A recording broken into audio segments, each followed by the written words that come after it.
Hear the gospel of our Lord Jesus Christ from the Gospel of Mark, chapter 10, starting at verse 46. Then they came to Jericho. As Jesus and his disciples, together with a large crowd, were leaving the city, a blind man, Bartimaeus, which means son of Timaeus, was sitting by the roadside begging. When he heard that it was Jesus of Nazareth, he began to shout, "Jesus, Son of David, have mercy on me." Many rebuked him and told him to be quiet. But he shouted all the more, "Son of David, have mercy on me." Jesus stopped and said, "Call him." So they called to the blind man, "Cheer up, on your feet, he's calling you." Throwing his cloak aside, he jumped to his feet and came to Jesus. "What do you want me to do for you?" Jesus asked him. The blind man said, "Rabbi, I want to see." "Go," said Jesus, "your faith has healed you." Immediately he received his sight and followed Jesus along the way. This is the gospel of the Lord.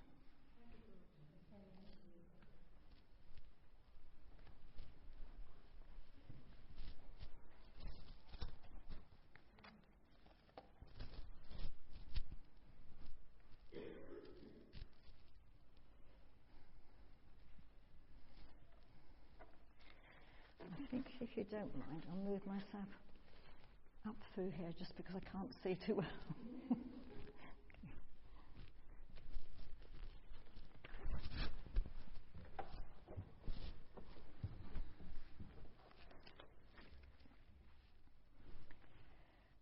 May the words of my mouth and the meditations of all our hearts be ever acceptable to you, O God.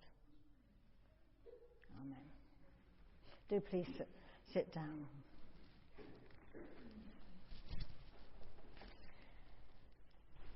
I wonder what your image of God is. And I wonder also whether that image has changed over time, or is it the same picture of God that you had when you were a child? Or the same picture that you had when you first became a Christian? Or has it changed over time? Is it even possible to have an image of God? Many faiths would say that it's not, that even words don't suffice to describe God, let alone trying to draw a picture of him. Do you see God as a teacher, a parent, a carer, a judge? Or maybe a mixture of those things, or maybe something else entirely? Many people have tried to capture images of God over the centuries, and personally, I love this image. I love the image of the hand of God reaching out to Adam on the ceiling of the Sistine Chapel. That loving hand just coming up and giving life. For me, that's very special. And I wonder, whatever your image of God is, I wonder if it would be different if you were a down and out, if you were a beggar living on the streets.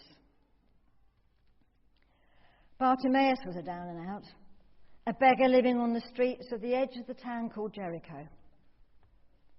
For so far as we know, he only owned one thing, a cloak, which he'd thrown on the ground to collect his offerings, and probably also used at night to wrap himself up in at night.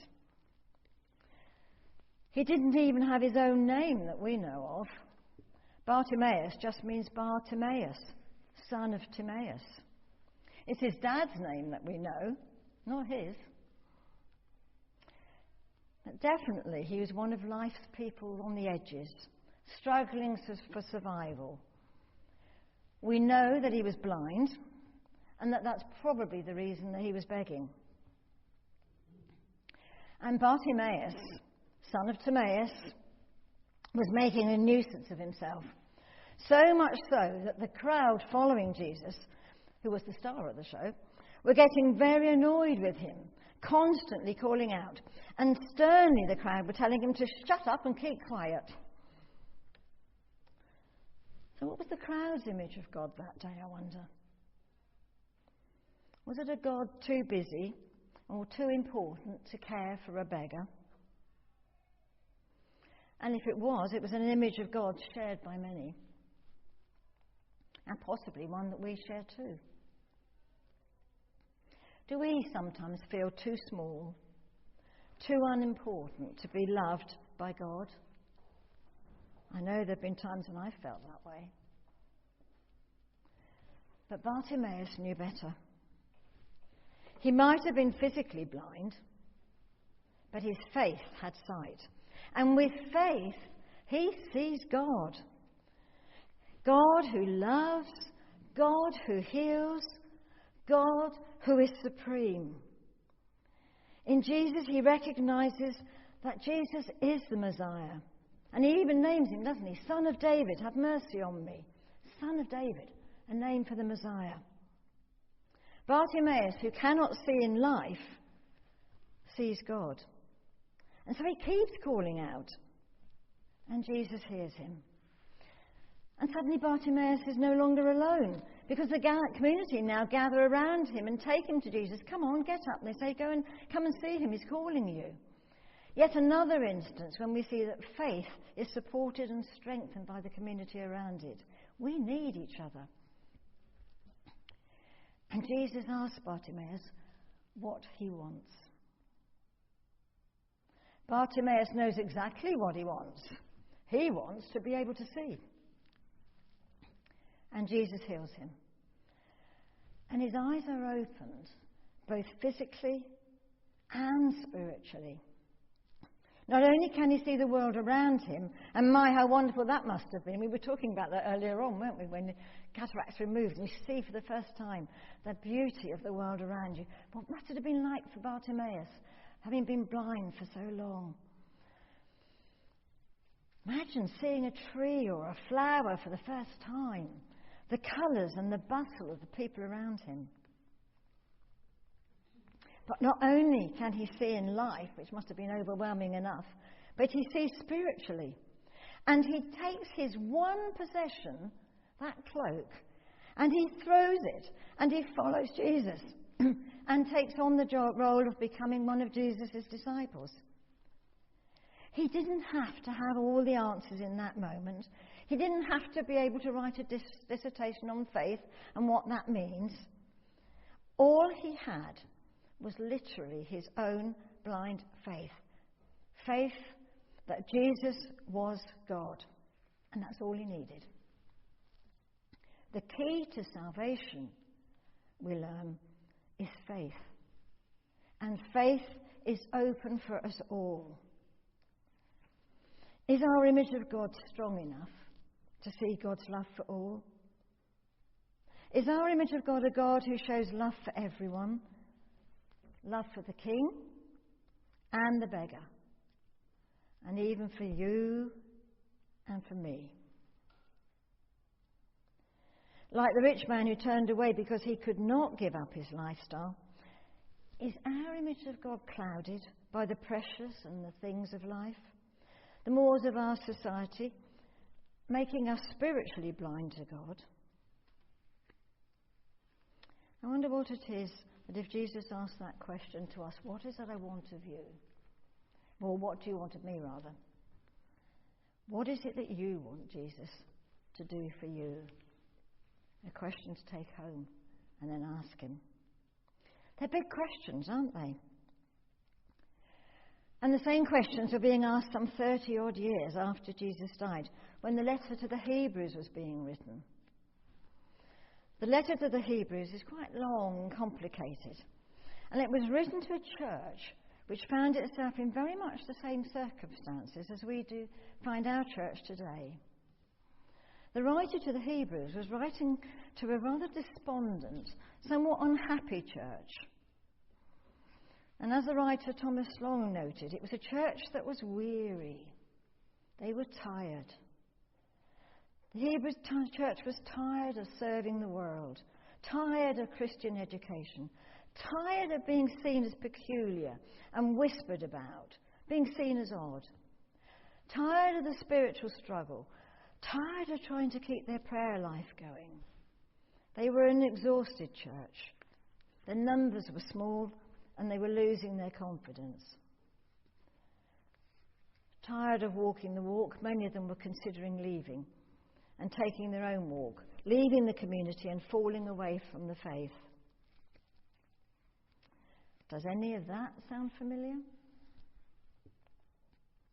The writer to the Hebrews was brave enough not only to see the problem, but to recognize that it wasn't new ways of worship being called for, or new ideas, or new organisation, although they might help, but rather he needed to remind his congregation about the God that they were worshipping.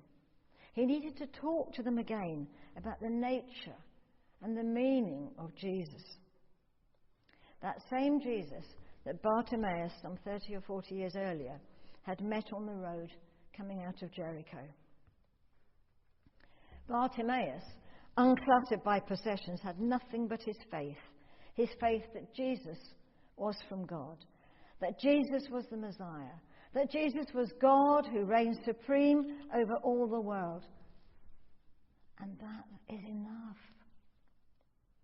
And the writer to the weary Hebrews reminds us in those few short verses that we heard from Sarah just now, that unlike the ancient times, when priests came and had to be trained and they did their job and made the sacrifices and then died, and then they were followed by more priests who repeated the same pattern, that now, in Jesus, we have a high priest who is permanent, who is there with us forever. Verse 24. And Jesus can do this because he was appointed and sent by God. He can do this because he lived a life on earth that had all the trials and griefs that human life brings.